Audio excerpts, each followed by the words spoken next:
Inom ka muna. Alam ko, napagod ka kanina.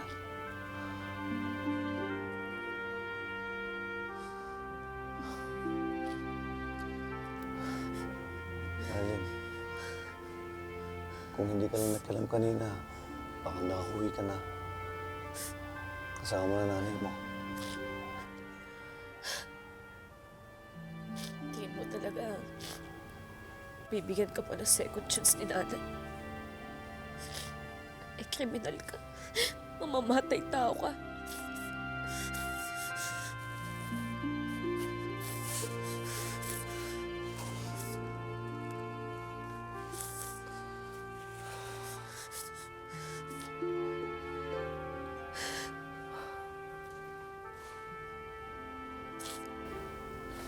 Pero, nagmahal na ako, Annalyn. Hindi ka marunong magmahal, Dok. Kasi yung totoo pagmamahal hindi nananakit. Pero ako sinaktan ng nanay mo. Binigay ko sa kanya lahat. Nakapatay ako dahil sa kanya. Alam mo, kung tinanggap lang niya ako, kung kinalimutan niya si RJ, hindi mangyayari sa akin to eh. Dahil mahal na mahal ko ang nanay mo. Dok Carlos, hindi mo mahal yung nanay ko. Gusto mo lang siyang angkinin. Bakit? Masama ba yun? Kung talaga mahal mo yung tao, hindi mo siya sasaktan. Hindi ka nga hihingi ng kapalit sa kanya eh. Pero ano yung ginawa mo? Ginawa ko ang lahat. Pero may mahal siyang iba. Alam mo, Dok, mahal ka naman ni nanay. Kahit ako nakita ko yun. Pero anong ginawa mo sa kanya? Sinaktan mo siya. Inabuso mo yung kabaitan niya sa'yo.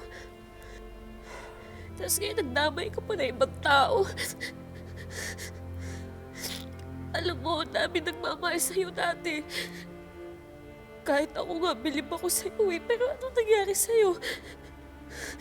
Naging masama ka. Pumatay ka pa ng tao. Alam mo, Dok, kung hindi ka talaga magbabago, kung ganyan talaga kasama yung ugali mo, mabubuhay ka na lang mag-isa at mamamatay ka na lahat galit sa'yo na wala nang nagmamahal sa'yo.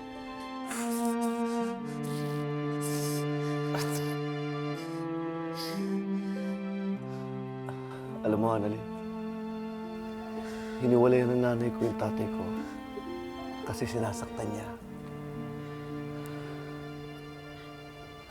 Kahit nga ako eh. Sinasaktan niya ako. Konting pagkakamali, bugbog. Alam mo, namatay yung tatay ko. Walang nagmamahal sa kanya. Kaya, sabi ko sa sarili ko, kapag nag-asawa ako, hinding-hindi ako magiging ganon. Pero alam mo, mas masahol pa ako sa tatay ko. Kaya, lahat, iniwan na ako. Wala na nagmahal sa akin. Lahat, inayawan ako. Hindi ko alam kung bakit ako nagkaganito. Wala na sigurong taong magtsatsaga sa akin. Nagmahal lang naman ako. Hurt people, Doc. Pero ang bobo ko. Nagkamali na naman ako. Bobo ko. Tanga. Na dapat sa akin binubugbog.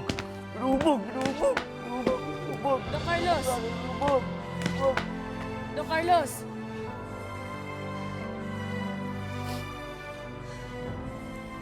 Pwede ka pa naman magbago eh. Pwede mo pang ayusin yung buhay mo. Malay mo, balang araw, Mahanap po yung pagmamahal na talagang deserve mo.